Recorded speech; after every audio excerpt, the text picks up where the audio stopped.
وأصحابه أجمعين وبعد. قال النبي صلى الله عليه وسلم: خيركم من تعلم القرآن وعلمه. وقال النبي صلى الله عليه وسلم: من يرد الله به خيرا يفقهه في الدين. اللہ کے نبی صلی اللہ علیہ وسلم نے کہا کہ تم میں سب سے اچھا آدمی، سب سے نیک آدمی، بہتر آدمی وہ ہے جو قرآن کا علم سیکھتا ہے اور دوسروں کو سکھاتا ہے۔ ایسے آدمی سے بہتر کوئی دوسرا آدمی نہیں ہو سکتا۔ اسی طرح اللہ کے نبی صلی اللہ علیہ وسلم نے دوسری حدیث میں کہا کہ من یرید اللہ بہ خیرا یفقہہ فی الدین، کہ اللہ تعالیٰ جس کے ساتھ خیر کا ارادہ کرتا ہے اس کو دین کا علم اور دین کی بصیرت اللہ رب العالمین عطا فرما دیتا ہے۔ تو اگر ہمیں اور آپ کو علم سیکھنے کا، سکھانے کا موقع ملا ہے تو یہ سمجھ لینا چاہیے کہ اللہ تعالیٰ نے ہمارے ساتھ اور آپ کے ساتھ خیر کا ارادہ کیا ہے، اور بدنصیب وہ لوگ ہیں جن کو اس طرح کا علم سیکھنے اور سکھانے کا موقع نہیں ملتا ہے۔ وہ دین سے دور ہوتے ہیں، شریعت سے دور ہوتے ہیں، قرآن و حدیث سے دور ہوتے ہیں اور شرعی علم سے دور ہوتے ہیں۔ ابھی ہمارے سامنے، ہمارے ہاتھ میں آپ لوگ دیکھ رہے ہوں گے ایک کتاب، اور یہ بہت ہی مشہور عالم دین، اہل علم جانتے ہیں، مولانا حبیب اللہ صاحب ہیں، ان کو پتہ ہوگا ایک بہت نامور عالم دین گزرے ہیں سعودی عرب کے اندر، جن کا نام شیخ عبد الرحمن بن ناصر السعدی رحمۃ اللہ علیہ تھا۔ یہ شیخ محمد بن صالح العثیمین رحمۃ اللہ علیہ کے استاد، ان کی یہ کتاب منہج السالکین جو فقہ کی کتاب ہے، اسلامی قانون کی کتاب ہے، شریعت کی کتاب ہے۔ ہاں، چنانچہ میں نے آج یہ چاہا کہ آپ کے سامنے اس کتاب سے بعض باتیں پیش کی جائیں، آپ کے سامنے رکھی جائیں، تاکہ ہم اور آپ اس کتاب سے فائدہ اٹھائیں۔ میرے بھائیوں، مصنف رحمہ اللہ نے سب سے پہلے جو بات بیان کی ہے وہ یہ کہ ہم اور آپ سنتے رہتے ہیں، مثال کے طور پر نمازی کو لے لیجیے، نماز کے حوالے سے ہم سنتے ہیں کہ نماز واجب، نماز کیا ہے؟ واجب۔ لیکن بہت سارے لوگ واجب کا معنی نہیں سمجھتے کہ واجب اگر ہے تو اس کا معنی کیا ہے، اس کا مفہوم کیا ہے۔ تو مصنف رحمہ اللہ نے اس کتاب میں مقدمے کے طور پہ سب سے پہلے واجب کے معنی کو سمجھانے کی کوشش کی۔ کہتے ہیں مصنف رحمہ اللہ کہ الواجب هو ما اطیب فاعلہ، واجب ایسے کام کو کہا جاتا ہے جس کے کرنے والے کو اللہ تعالیٰ ثواب دے، وعوقب تارکہ، اور اگر آپ اس کام کو چھوڑ دیں تو آپ کو سزا ملے۔ ایسے کام کے اوپر واجب کا اطلاق ہوتا ہے۔ تو ہمیں اور آپ کو سمجھ لینا چاہیے کہ اگر کوئی ہم واجب کام کرتے ہیں تو اس پر ثواب ملتا ہے، اور اگر کام واجب ہے، مثال کے طور پر نماز واجب ہے، نماز پڑھیں گے تو ثواب ملے گا، اور اگر نماز نہیں پڑھیں گے تو کیا ہوگا؟ ہمیں گناہ ہوگا، ہمیں اللہ تعالیٰ سزا دے گا۔ تو اسی چیز کا نام واجب ہے۔ اسی طرح ایک اور حکم شریعت کا ہم لوگ سنتے رہتے ہیں کہ یہ حرام ہے۔ کیا سنتے ہیں؟ یہ حرام ہے۔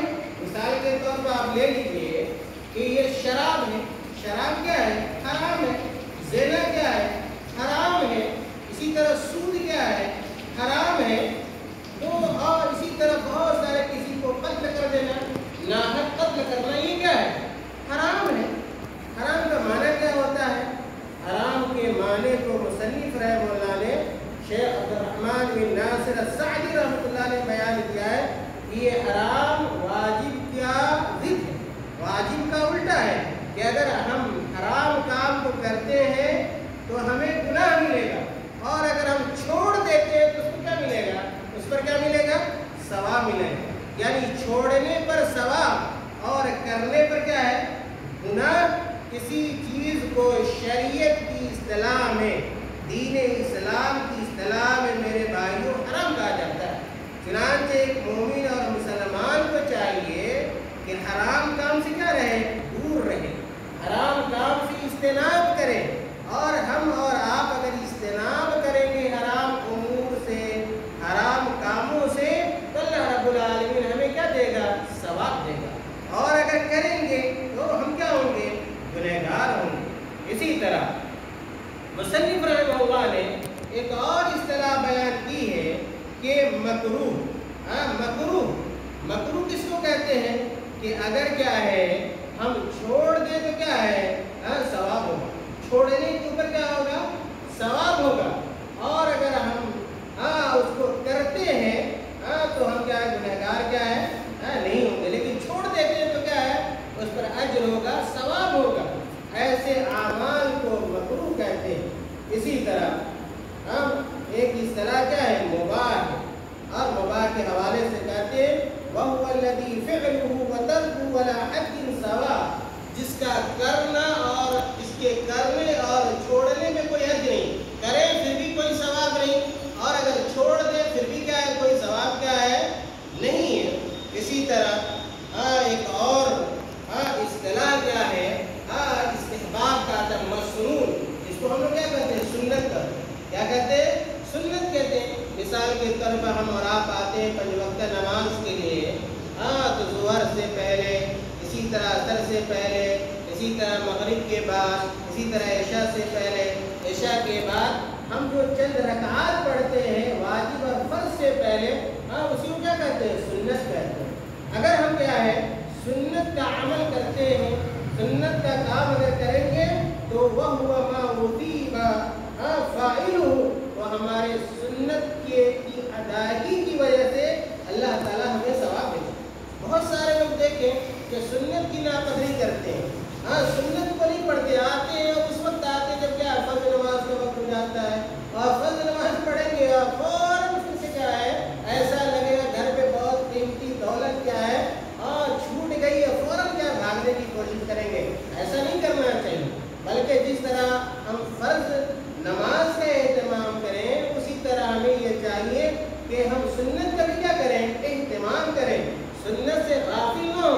سنت کی ادائیگی سے اللہ تعالیٰ ہمارے اور آپ کے درجات کو بلند کر دیتا ہے۔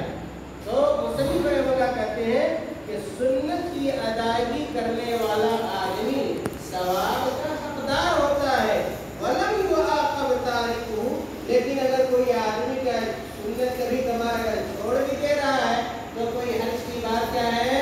نہیں ہے، گنہگار نہیں ہوگا۔ لیکن عام طور پہ دیکھا ہی جاتا ہے کہ جو آدمی مسلسل ہمیشہ سنت کو چھوڑتا ہے تو وہ فرض کو بھی کیا کرنے لگتا ہے؟ چھوڑنے لگتا ہے۔ تو ایسی صورت میں ہمیں کیا ہے؟ سنت کا خیال رکھنا چاہیے۔ اس کے بعد مصنف رحمہ اللہ نے ایک بڑی اہم حدیث بیان کی ہے، جو حدیث ہم لوگ عام طور پہ سنتے رہتے ہیں علماء کرام کی زبانی۔ اللہ کے نبی صلی اللہ علیہ وسلم نے کہا بنی الاسلام علی خمس، شہادت ان لا الہ الا اللہ وان محمد رسول اللہ واقام الصلاۃ وایتاء الزکاۃ وحج البیت وصوم رمضان، متفق علیہ۔ یہ حدیث بھی بخاری کے اندر ہے، صحیح مسلم کے اندر ہے۔ اللہ کے نبی صلی اللہ علیہ وسلم نے کہا کہ سنو، اسلام کی بنیادیں 5 باتوں پر ہے۔ اسلام اس طرح ایک گھر ہوتا ہے، گھر کی بنیاد کیا ہے؟ مختلف کیا ہے؟ ستونوں پر ہوتی ہے۔ اسی طرح اسلام کو آپ یہ مان لیں کہ گھر ہے، اور گھر اس وقت کیا ہے؟ ثابت، اس وقت تک ثابت نہیں رہ سکتا، کھڑا نہیں رہ سکتا جب تک ستون کیا ہے؟ باقی نہ رہے۔ اسی طرح اسلام اس وقت تک باقی نہیں رہے گا، مسلمان اس وقت تک آدمی نہیں ہوگا جب تک ان باتوں کو اپنی زندگی کے اندر داخل نہ کر لے۔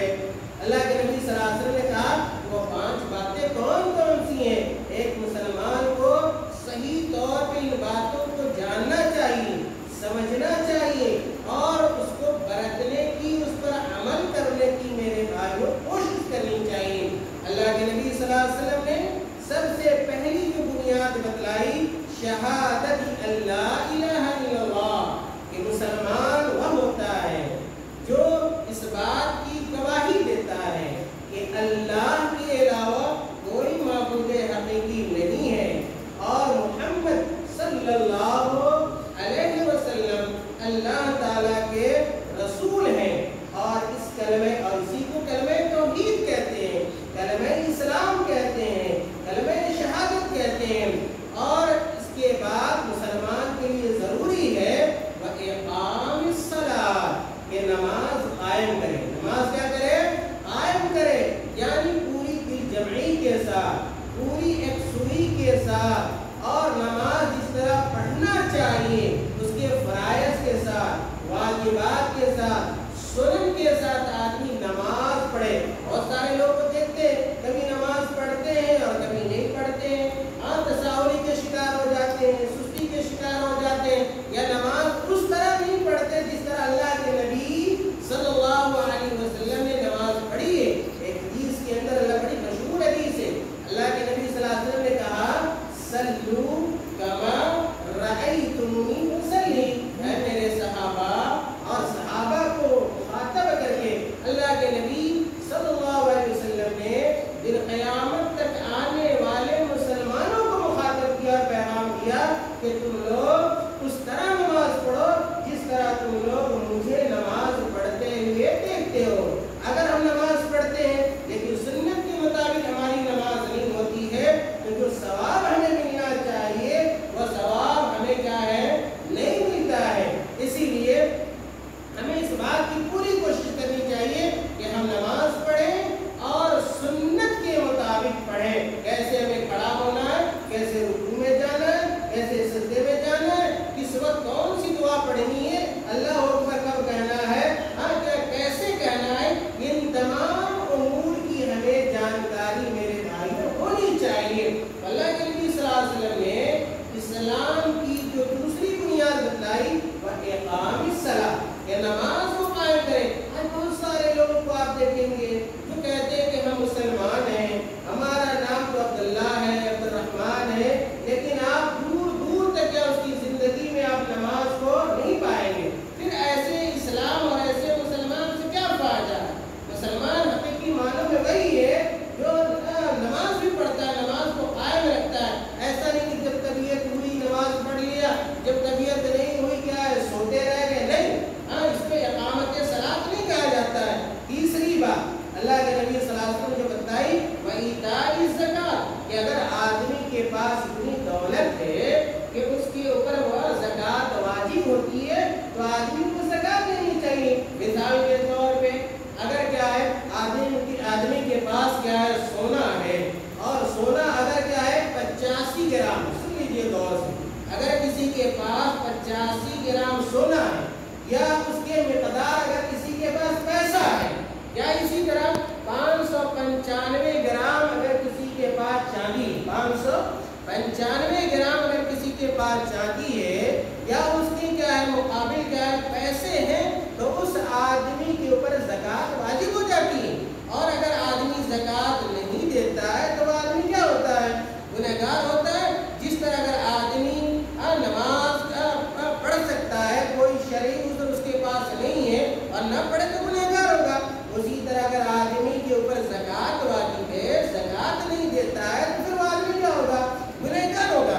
اسی طرح چوتھی بات اللہ کے نبی صلی اللہ علیہ وسلم بتائی وحج البیت، اگر آدمی کے اندر اتنی استطاعت ہے کہ وہ حج کرنے جا سکتا ہے، اللہ تعالیٰ کے بنائے ہوئے پہلے گھر کی زیارت کر سکتا ہے، جس کو ہم بیت اللہ کہتے ہیں، خانہ کعبہ کہتے ہیں، تو ایسے آدمی کے لیے حج کرنا کیا ہوتا ہے؟ واجب ہوتا ہے۔ بہت سارے لوگ کو آپ دیکھیں گے ان کے پاس کروڑوں روپے موجود ہیں، لاکھوں روپے موجود ہیں۔ آج دیکھیں الیکشن کا موسم چل رہا ہے، بہت سارے مسلمان کے لاکھوں لاکھ روپے کا الیکشن میں لگا دیتے ہیں، لیکن یہ توفیق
والے نے بیان کیا ہے. پھر مصنف رحمہ اللہ نے لا الہ الا اللہ کا مفہوم بیان کیا. ہم اور آپ بہت آسانی سے کیا کہتے ہیں؟ لا الہ الا اللہ، جس کا معنی میں نے سمجھایا کہ اللہ کے علاوہ کوئی معبود حقیقی نہیں ہے. اگر کوئی واقعی عبادت کے لائق ہے، ہماری اور آپ کی عبادت کا مستحق ہے، تو وہ کون ہے؟ اللہ رب العالمین ہے. تو اسی مفہوم کو مصنف رحمہ اللہ نے ذکر کیا کہ انہ لا یستحق الالوہیۃ والعبادۃ الا اللہ وحدہ لا شریک لہ. کہ ایک مسلمان اس بات کا عقیدہ رکھتا ہے کہ اللہ کے علاوہ کوئی معبود حقیقی نہیں ہے، اور اللہ کے علاوہ کوئی عبادت کا مستحق بھی کیا ہے؟ نہیں ہے. اللہ کی عبادت میں ہم کسی غیر کو شریک اور ساتھی کیا ہے؟ قرار نہیں دے سکتے.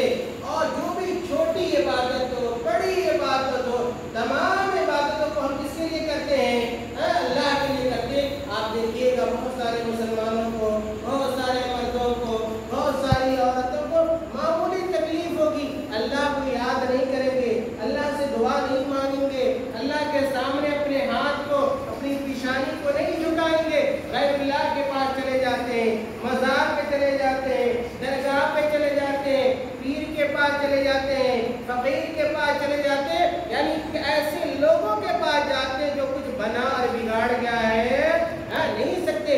یاد رکھیے اگر کوئی آدمی ایسا کام کرتا ہے تو وہ لا الہ الا اللہ کے خلاف ہے، کلمہ توحید اور کلمہ اسلام کے خلاف ہے. اس لیے ہماری اور آپ کی تمام تر عبادتیں کس کے لیے ہونی چاہیے؟ ایک اللہ کے لیے ہونی چاہیے، اور غیر اللہ کی عبادت سے ہمیں اور آپ کو کیا ہے؟ گریز کرنا چاہیے. اللہ تعالیٰ نے قرآن کریم کے اندر ارشاد فرمایا وَمَا أَرْسَلْنَا مِن قَبْلِكَ مِن رَّسُولٍ إِلَّا نُوحِي إِلَيْهِ أَنَّهُ لَا إِلَٰهَ إِلَّا أَنَا فَاعْبُدُونِ. اللہ تعالیٰ نے اس آیت کریمہ کے اندر یہ بیان کیا ہے کہ اے محمد صلی اللہ علیہ وسلم، ہم نے آپ سے پہلے آپ کو اور آپ سے پہلے جتنے بھی نبیوں کو ہم نے بھیجا اس دنیا کے اندر، تمام نبیوں نے اس بات کا اعلان کیا اپنی امت کے لوگوں میں کہ اللہ کے علاوہ کوئی معبود حقیقی کیا ہے؟ نہیں ہے. اسی طرح مصنف رحمہ اللہ نے محمد رسول اللہ صلی اللہ علیہ وسلم کا بھی معنی بیان کیا ہے. ہم لوگ کیا کہتے ہیں؟ اشہد ان لا الہ الا اللہ واشہد ان محمد رسول اللہ. تو محمد رسول اللہ کا معنی کیا ہوتا ہے؟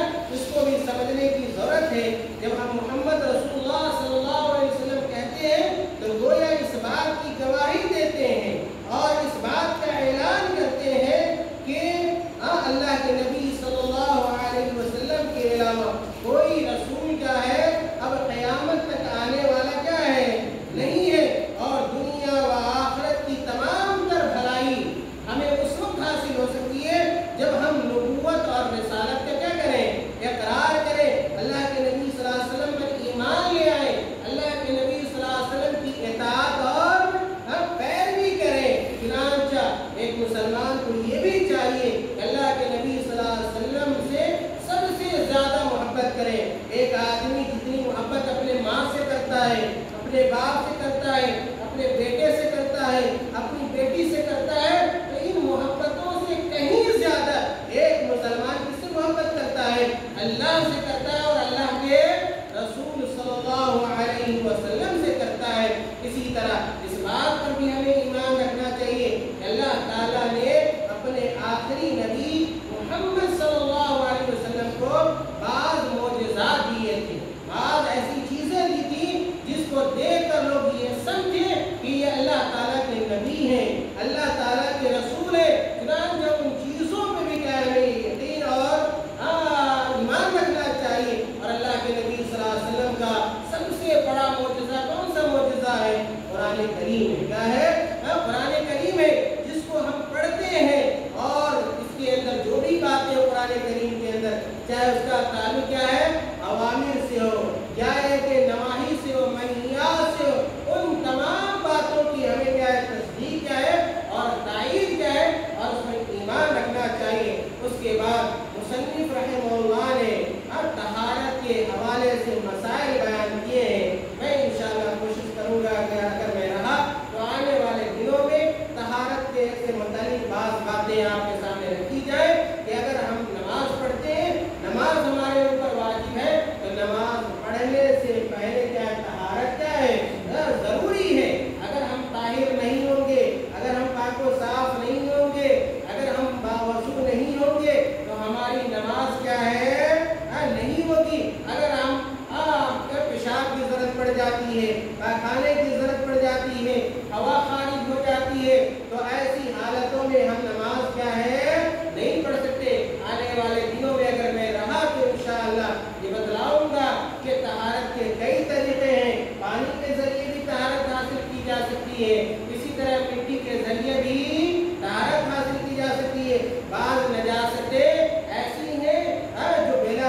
اللہ تعالیٰ